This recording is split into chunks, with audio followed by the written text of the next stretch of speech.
Admissions in higher ed is stuck. Outdated tools and rigid processes slow institutions down, making it harder to truly connect with today's students. But Brittany at the College of Albemarle shows there's a better way. At College of the Albemarle, we're always looking for new ways to better serve our students. Let's face it, though, life doesn't always fit into a 9-to-5 schedule. That's why we've been so excited about the AI tools we get to use through our CRM, Element 451. This makes connecting to COA easier than ever. We're working on Bolt AI Assistance, Bolt Discovery, and these are tools designed to give students access to COA resources and information anytime, day or night. Got a question about admissions? Need help exploring programs? Looking for resources? These tools are like having COA staff at your fingertips, ready to help whenever it's convenient for you. Your prospective students get the info they need when they need it, and your team saves time. Visit element451.com to see how AI can help you simplify your admissions process to stay focused on what really matters, your students. You're a shepherd, not an engineer. Taking that attitude into marketing as well, you really need to identify what are the spheres of influence you have and what can you control.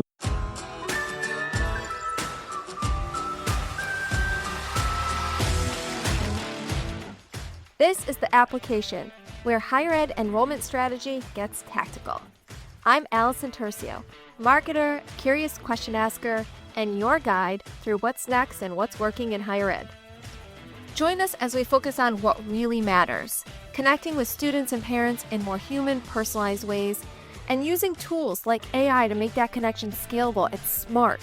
From rethinking your inquiry campaigns to fixing funnel friction, everything we cover is about creating better experiences for students and better results for your team. Whether you lead the team, recruit the students, build the campaigns, or manage the message, you'll walk away from every episode with something you can use right now. Are you ready to get one step closer to your next enrollment win? Let's go.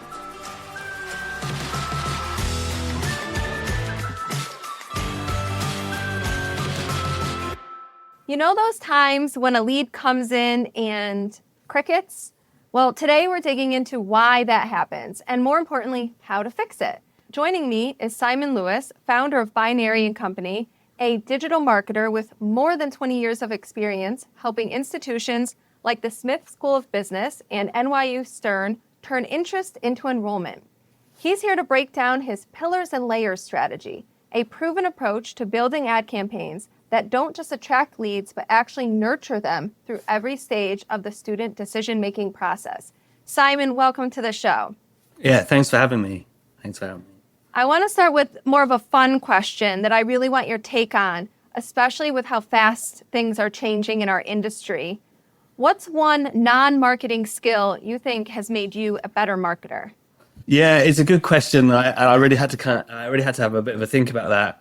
Really, in general, the one I came up with was like becoming a parent has helped immensely. I would think, especially in the higher ed space, that would. Yeah, I mean, understanding learning, understanding all that kind of stuff was really interesting. But when you become a parent, you realize there are things you want to control some things, and there's some things you can't control. Yeah. Interesting enough, our daughter has ADHD and dyslexia. One of the leading experts on ADHD and dyslexia is Russell Barkley, and he has this phrase that he says, "You're a shepherd, not an engineer," and it's just really resonates with me. And I think that taking that attitude into marketing as well is you really need to identify what are the spheres of influence you have and what can you control. You know, we're a digital marketing agency. We very much own our areas, and you can focus on that and making sure you're very dialed in on that, but then also knowing that the rest you just have to guide. And I think there's a real similarity between that and parenting. Like there's a need to guide, and there's things you can actually control, and understand the difference between those two. I think that's more of a general answer to your question, but but I think marketers a lot of times, I think other people think we can produce and control and have all of this power over a consumer, right? Yeah. When really there's very little that we actually have control over. Yeah. And perhaps acknowledging that and putting on the hat more of coach versus controller, it might help us actually get to a better outcome. Especially in education in many ways, because there is a fluidity, and we'll talk about that. There is a fluidity in that decision-making process. Yeah. So you are coaching, you are guiding, you're not necessarily pushing, if that makes sense. Yeah, that actually goes into another question I had for you, because you've worked across higher ed, e-commerce, real estate, multiple other industries. And that I don't always have that as for a guest on the podcast. So I want to know your perspective about what makes marketing and lead gen in higher ed uniquely challenging when you think about your experience across different industries. Looking at other industries and then with a lens on higher ed, is two areas that would look at that differentiate it. And that's the time it takes for someone to make a decision. Like the length of consideration is significantly longer in higher ed, but also the weight of that decision. We also work in other industries. And I say some of the other industries we work in are those life, what, how, and where. But education is a huge what. It's a huge what. What am I going to do with my life? And that's a massive decision. So it is your identity. It's so tied to your identity of who am I? Yeah, exactly. It's massive. And I think you had a Jeff Holman. I listened to his show. It was really fascinating, because he was talking about how lead gen is dead and there's other ways of looking at lead gen. One of the things that he mentioned was that looking at their data, they estimate that the decision-making time was anywhere between 6 and 12 months, which was really interesting to me, because way back in the day when we were working for one of the large Canadian business schools, we had a Google rep come in and talk to us about many different things. They were talking about the different types of technology they would use, but they just happened to drop what they must have seen as an innocuous piece of information, saying that the length of time that they had done an internal study and the length of time it took from someone to show interest to actually apply. So the same kind of time frame that Jeff was talking about was actually 12 to 18 months, they estimated. So even longer. So the interesting thing is, like, when the university first may have that contact is not necessarily when that person is actually making their decision. It's actually a longer time period. And so that's that kind of idea of, like, with this lengthy period, this average time period being longer, you do have to have a much, much more nuanced approach to lead generation. And not only that, but the lead generation is much, much more fluid. You can expect that decision-making process to be much fluid, because students will go back and forth across different elements of the course, the outcomes they might achieve, cost being one of them, or what that's going to do for them in the future. So you have to be able to support across both that length of time, but also those differing purposes, basically. So that's what I'd say is really different. Is that sort of length and fluidity of the decision-making process that stands. I'm always very sort of careful to call it lead gen. I know it's more like data capture in many ways within education, because as much as you're trying to get someone to give you a lead, you're also trying to gain data about what they're interested in, and that's really important. Totally. Meanwhile, it's Prime Day right now on Amazon Prime, and I bought 4 things in about 20 minutes last night that I definitely wasn't even in the market for. So, I mean, it couldn't be more opposite than what we do in higher ed, right? Yeah, exactly. Yeah, they got me. It worked on me for sure. I want to talk about that data capture moment, because I know you have some thoughts on that. What's your perspective and what should happen next? Because a lot of times we might see that as the end goal. We got the form fill, we got the application, we got that data, but now what? What should that moment be like? Yeah, and I think there's a little bit of a throwback question on that. Is it it's kind of like, what form are they filling? And what is the purpose of that form? Because in some ways, you see a lot of this sort of almost like one form to rule them all coming into. You want that RFI form filled. All 30 fields. Yeah, exactly. But it's not necessarily what that potential student is looking for at that time, because there are many different complicated decisions getting made when deciding to take higher ed.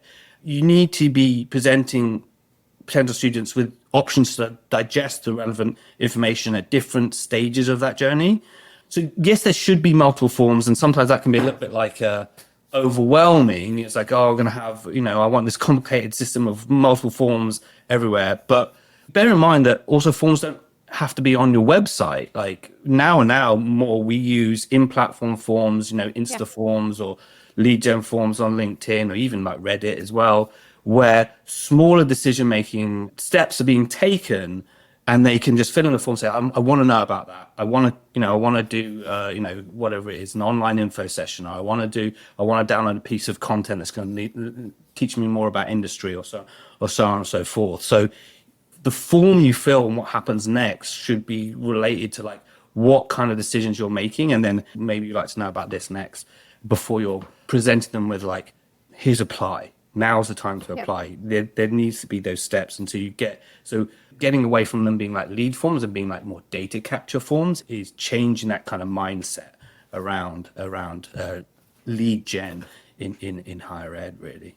By the way, the episode that you were talking about, it's episode 70, if anyone's looking for it. Yeah, and I have a related one about what you're talking about right now on progressive profiling. So go check that one out too. So this idea of sort of progressive data capture is related, but I want to really focus in on this whole idea of pillars and layers. You've piqued my interest in this. So tell us all about it. Tell us where it came from and how do you apply it? We mentioned it to start with. The genesis came from that very innocuous comment made by the Google rep all those years ago. And really, that time notion that it takes a long time, but pulling that back and saying why, right? Why does it take that time? What are those decision-making steps? And how do they break down? And then looking at it and saying, okay, well, they're going to break down differently for different courses and institutions, but then there's also going to be that there's overarching layers between those different steps. So working with institutions to say, what are the pillars that are differentiating factors of your course, and then determining how that might break down into like, we look at it more along those future and time and cost of the layers that people are gonna dig away at to say these are the different layers of that decision-making process along that kind of differentiating pillar. So, I think a very common one that you might see across many different institutions is connection to industry. So that's kind of a pillar. Like, what does this course do in terms of its connection to industry? How is it going to help you in that way to gain that connection with industry? And then the layer on that is like, what's the future state that's going to propel me into that industry, that's going to take me forward into the industry? Then kind of like, how is my time spent to help me get into it on that course? And then obviously cost is another piece. So you've got those different pillars, and then there's different kind of layers that come in under those pillars in terms of that moving the person forward, understanding how they're going to give that time over, and so on and so forth. So those different types of layers come in that sense. It never ceases to kind of amaze me, like what we come out with in terms of the different pillars that come up. One of the interesting things that came up recently was we're working with private school in the higher ed space, and they're in the performing arts space. And one of the pillars that came up that I was so surprised at was confidence, which you need to go into the performing arts. But it never really occurred. It's obvious now, but it never really occurred to me. And through that discovery process, understanding that a lot of the potential students would want to connect with the need for confidence to move them into that industry, to understand how the courses break down to give them that confidence to move into the industry, and so on and so forth. So that was one of their pillars, which was really, really interesting for me.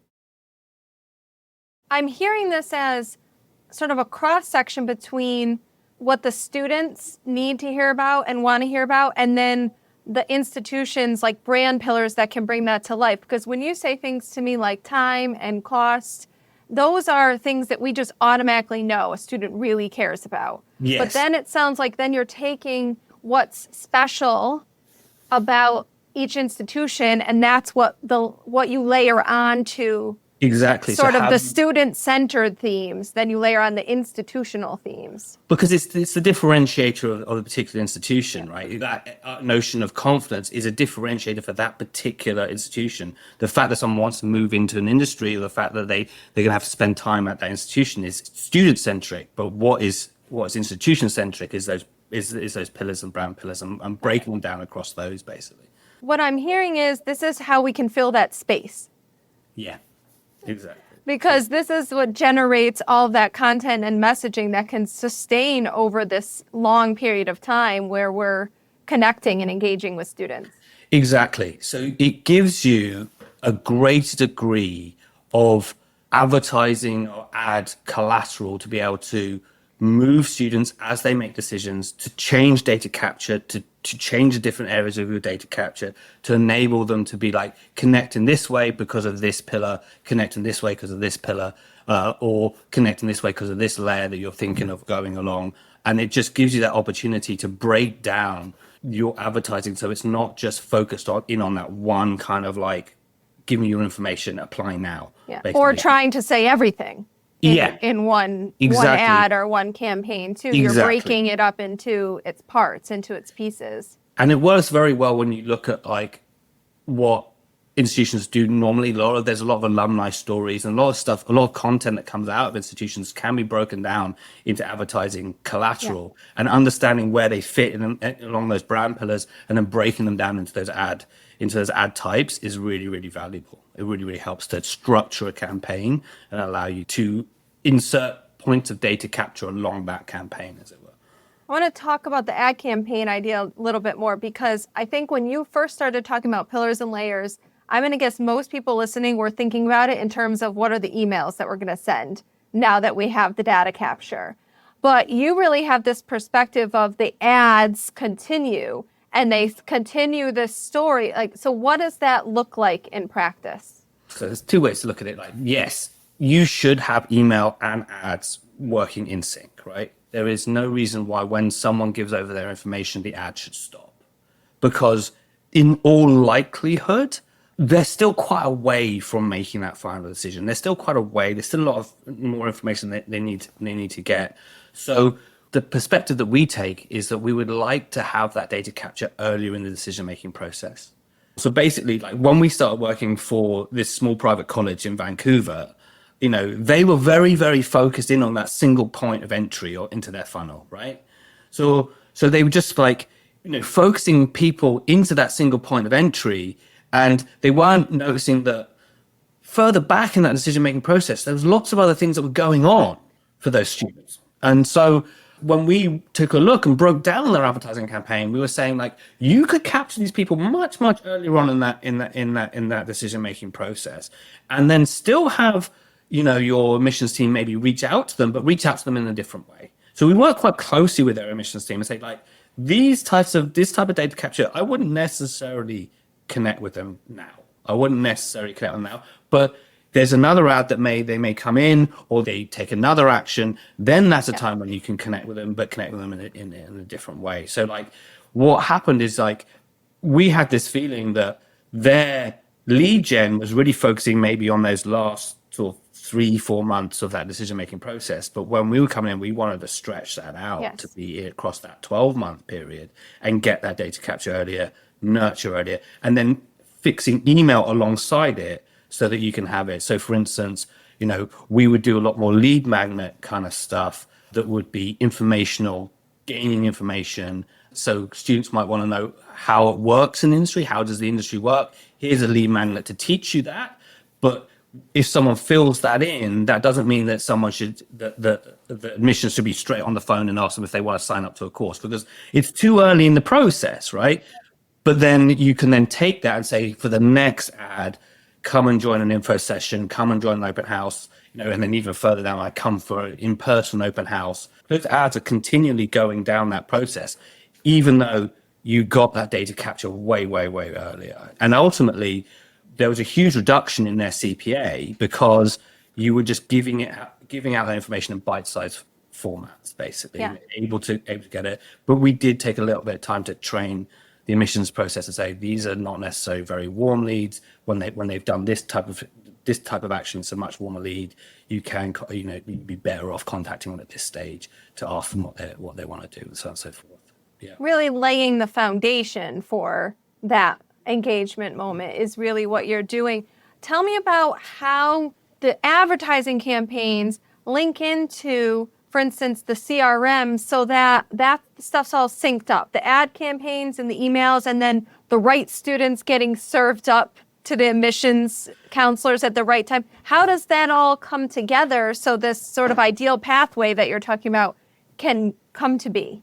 So there's nothing wrong with a student seeing, initially the lead magnet and then coming back and then being asked to do an open house. Then maybe there's a different info session they might want to come to. This particular piece of course material or so on and so forth. There's nothing wrong with that in essence, but it's really understanding and tracking where they are and what actions they've taken. So ensuring that your ads are connected to your CRM and the information of what forms they're filling in is going into the CRM. They're labeled, so did they fill in the lead magnet? Did they fill in the open house registration? Did they attend the open house is a big one, right? Yep. So that when the admissions team is connecting with them, they can see what it is that they've done and see and get a feel of how far down that process they are. So if they've just filled in some kind of lead magnet, probably not hugely, it's sort of quite a cold lead, as it were. It's that first piece of data capture. But if they've done that, they've registered for an open house and they've attended an open house, this is a point at which your ad can change, but also your email can change to say, come and talk to admissions planning session, and really move that forward. It's having those two things in sync, so that also having those emails that go out. So again, lead magnet, would you like to attend an open house, a virtual open house? Would you like to have an in-person open house? And then would you like to talk to the admissions planning session? The email and the ads can be in sync, and by having that data flow in and out of your CRM and understanding where that is from the conversion points in your ad platforms, you can sync them up in many, many ways, basically. I really like the idea of sort of looking at the actions and deciding which actions signal someone's actually ready for perhaps a one-to-one outreach, or combination of actions signal. And that's just smarter working too, right? Like, we're serving up the students that are ready for that moment, instead of asking admissions teams to reach out to everyone who comes and fills out an RFI form, right? It just makes more sense. It's more efficient, and you're going to get better results. Absolutely. One of the things we had to get the admissions, because all of a sudden there's this kind of flood of leads because they're much, much further down the funnel. But those flood of leads aren't necessarily valuable. It's only when you start to move them down into greater engagement actions you see that. And for us also, we're also, from an advertising perspective, we're also aware of the fact that there are engagements outside of that data capture that happen. So for instance, we'll put out a lot of video, alumni video or day in the life of video, depending on whether it's like a future, we're trying to push future, or trying to push time, or whatever it is. And understanding if students engage with, so they're 30-second videos, 30-second video ads, or so on and so forth. And we know that the average engagement time online is like 8 seconds. So if someone watches a 30-second video ad, they're engaged. Yeah, right? yeah. It doesn't go through to the admissions team, but from an advertising perspective, that's valuable data that we've gleaned about. There's great engagement here. We can then use that type of engagement to say, well, would you like to give us some data capture on this? Would you like to give us, some data capture on that? So for instance, they may watch an alumni video on, that talks about how someone made it into that industry. So that's kind of a future state view. And then you might say, would you like to attend an open house or a virtual open house to understand how your time spent here is going to propel you into that future state? Because they've engaged with the video, but you're only doing that once they've engaged with the video. So there's multiple different types of engagement, of which data capture is one, and having that sync of emails along with it once the data capture is done is super important. But also understanding that there's different types of engagement you can look at to track, what reading and downloading certain material are other areas as well. Yeah. So if there's one thing our listeners are going to do to make sure that data capture isn't sort of a one and done moment. This could be something that they do, go and evaluate what those signals could be. And for your audience, and which signals get you to that personal interaction, which signals get you to now it's time to invite them to an info session or open house. That's a great way to do it. But if they're also trying to figure out their pillars and layers, where would you tell someone to start? We always try and fit those future time and cost layers in as the layers. The pillars are very much those brand pillars that the university might have, or those differentiating pillars that they have. So I would spend time looking at your brand pillars, what differentiates your institution from other institutions, and seeing how those pillars can break down into that future time cost layers, as it were. That's where I would definitely kind of start. And I just want to say those are so student-centered. I love them. So I want to say them one more time. Cost, they need to know what it's going to cost them and what the value is going to be, right? Yeah. Given. Time, where are they in their process so that we can meet them where they are? Yeah, but also like time for us was about, because the interesting thing about education is it's not a transactional. No. Yeah. No, because like the average cost of education now is broke $100,000. The average cost. I know there's more and there's less, but that's the average cost. So you're seeing this rising cost in education, but you're not just handing over that money and just getting a diploma or a degree or whatever it is you're getting. You have to invest that time. So it's really important for us to demonstrate through advertising what that time entails. What that experience will be. Yeah, the lived experience. Yeah, the lived experience is really important. We have a range of advertising stuff pieces that go through that are like nice day in the life of, so you understand what's going on, what it's going to be like when you're there. That lived experience. I recently went to a conference. It was a virtual conference here in Canada, and we had an SEM professional from a college in Quebec, and she spoke about how their social media, they track their social media so that they were showing a lot of what was going on campus life. And they found that showing what was going on campus life increased enrollment rates, but also decreased dropout rates because people were more engaged. And so for us, that time piece is not just about like where I am in my journey, but it's also about what is my time going to look like. Yeah. Do you know what I mean? And then the future is where I'm trying to go. Exactly. Right?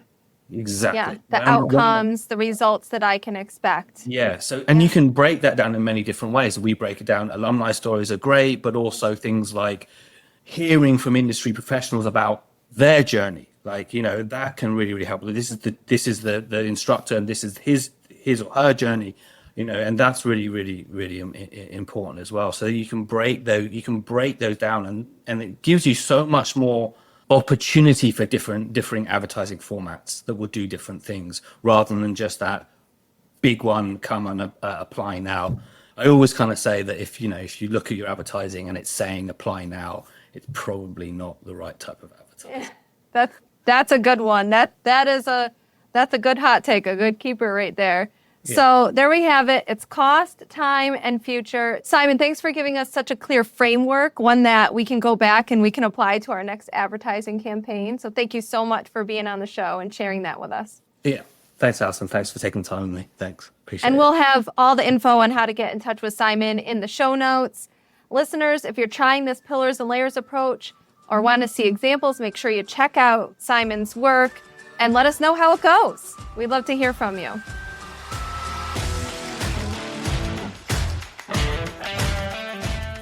Thanks for listening to The Application.